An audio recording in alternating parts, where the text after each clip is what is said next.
And joining us now from South Carolina, GOP Senator Lindsey Graham, who's working with Democrats in at least one area. Senator, welcome back to Fox News Sunday. Thank you. You're a member of the so-called bipartisan Group of 21, which is 10 Democratic senators and 11 Republican senators who've come up with a roughly $1 trillion package on infrastructure. A couple of questions. First of all, how close are you to a deal with the White House, and what's the effective deadline for reaching an agreement? Well, I think I'm the newest member, so I got a call from Rob Portman, would you like to join the group? And I said yes, because I'd like to get something done. I think the difference between this negotiation and the earlier negotiation is that we're willing to add more new money to infrastructure in this package, and I am hopeful if the White House and Joe Biden stay involved, we can get there. I would just say this, President Biden, if you want an infrastructure deal of $1 trillion, it's there for the taking. You just need to get involved and lead.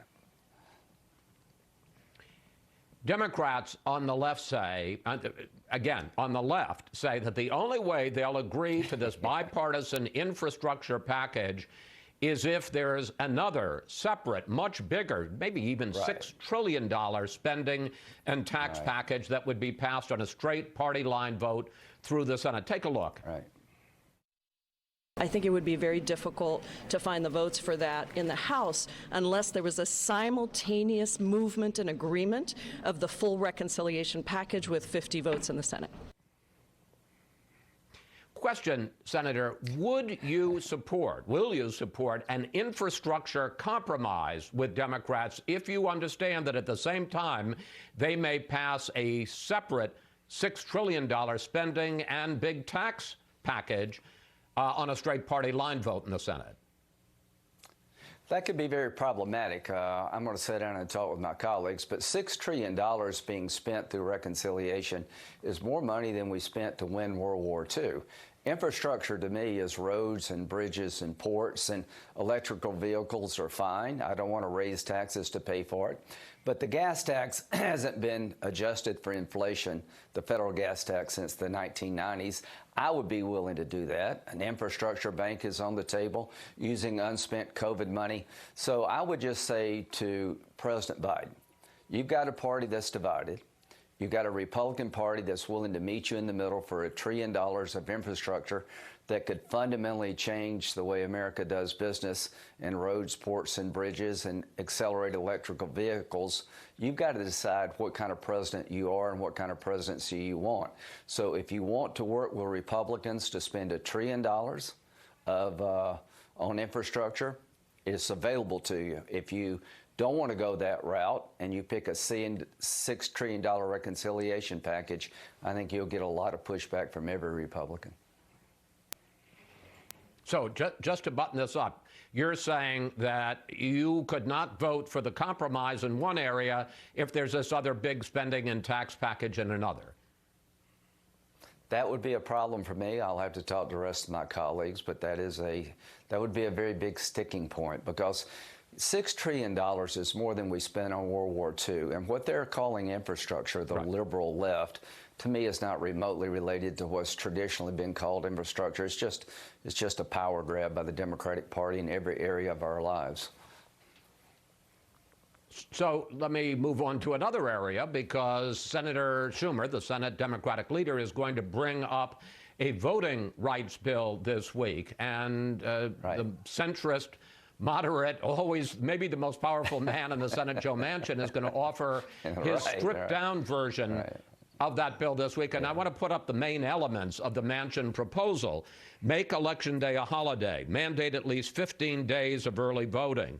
Ban partisan gerrymandering and use computer models, and require a voter ID.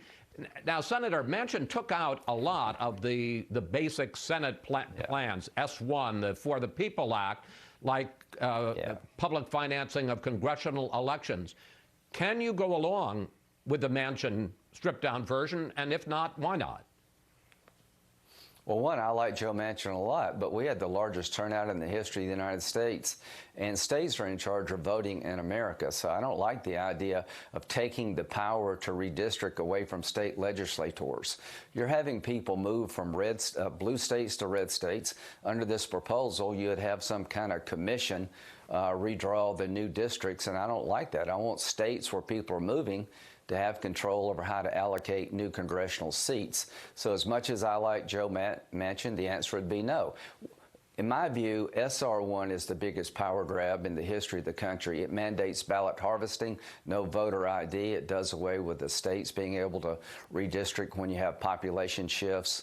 It's just a bad idea, and it's a problem that most Republicans are not going to sign up. They're trying to fix a problem most Republicans have a different view of. Now, Joe Manchin would say, look, a lot of the stuff that you just objected to is not in my bill. His is a stripped-down version, and he doesn't talk about an independent commission. He just says ban partisan gerrymandering, and as you know, the Constitution does provide for federal oversight of state elections. Here's the practical question here. If you if Republicans vote, as it appears you're going to kill the Manchin version of voting rights, Republicans voted to kill the bipartisan January 6th commission looking into the insurrection at the Capitol. Do you run the risk that Manchin and a couple of other moderate senators will eventually say, look, bipartisanship isn't working, and you know what, we're not going to kill the filibuster, but we're going to reduce the number of votes you need to stop a debate from 60 to 55. Do you run that risk? I hope not, because I was in Joe Manchin's shoes. I like Joe Manchin. I'm willing to work with him on infrastructure. We're very close on police reform. You haven't talked about police reform, but I think we can get there. I think Tim Scott and Cory Booker and the rest of us are very close to a police reform package that would be bipartisan. But when we had the House and the Senate and the White House under President Trump, I had a bunch of Democrats wanting to sign a letter with me protecting the filibuster.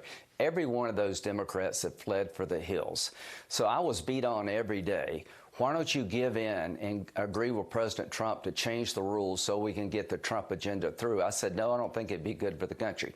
Never once did I go to Joe Manchin or any other Democrat and say, if you don't do some of the things I want, I'm going to agree with Trump to change the rules. I'm not going to be extorted here. I'm asking no more of my Democratic colleagues than I ask of myself. It was very unpleasant to be beat on every day by the President of the United States, President Trump, and his allies to try to change the rules in the Senate to have their way. I said no because it's bad for the Senate. I hope these Democrats understand it's bad for the Senate to change the rules, and I don't want to be extorted. I've got to give 2 or 3 things before they will not change the rules. I don't like that at all. I didn't do that to them, and I wish they would not do this to me.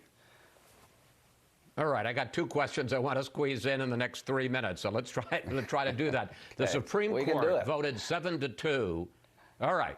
The Supreme Court voted 7-2 this week to uphold Obamacare, and 2 of the justices named by Donald Trump, Amy Coney Barrett and Brett Kavanaugh, voted along to uphold Obamacare. Now, were you disappointed in that? Right. Well, I was a bit surprised, but I accept the outcome. So much for Amy Coney Barrett being a religious zealot and all the demagoguery attached to her nomination. So I think what the justices did say that once you zero out the individual mandate, where it's zero tax, the states complaining about it really couldn't show an injury. From a conservative point of view, that decision made sense to me. I'd love to get rid of Obamacare, but the standing issue decided the case, and Barrett and Kavanaugh took a very reasoned, conservative approach. So there you go. That's right. Listen, you wanted to. You don't like it, too bad. Too bad. It ain't going to change.